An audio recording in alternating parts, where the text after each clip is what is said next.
I have heard that some people with low credit will qualify and somebody with a higher credit will not qualify. So why is that? This is where it gets interesting, okay? It gets really interesting.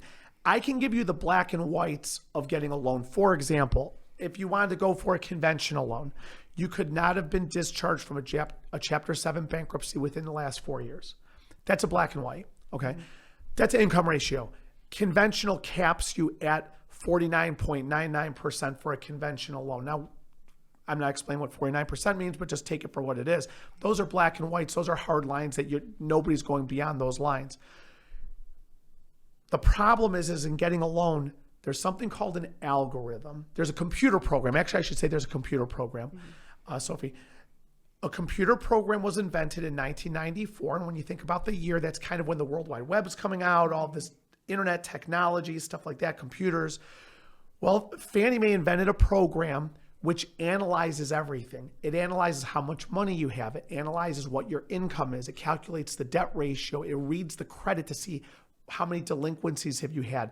It's actually a pretty impressive program. Well, that program runs an algorithm. The algorithm is just a fancy formula or a fancy way to say it's a formula to determine risk.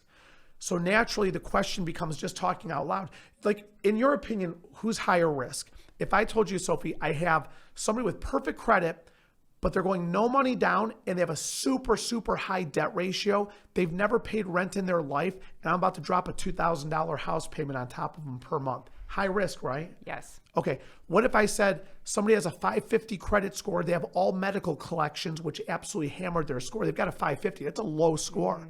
But they're putting 50% down. They have no other debt, and they were paying rent of $2,000 a month, and the new house payment is $1,700 a month. How's the risk of that person? Much lower. Much lower. So the credit score, it would fool you into thinking, well, 550 is bad, 800 is good.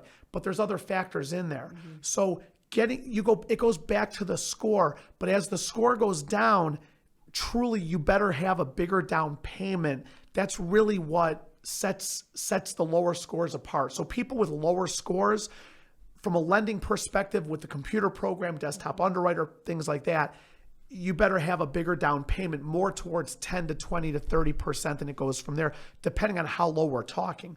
If you're talking about 610, 620, 630, you're probably not going to need as big as 30, 40, 50%. But when you go into the 500s, you better be coming up with a pretty big down payment. So as the score goes down, the money goes up.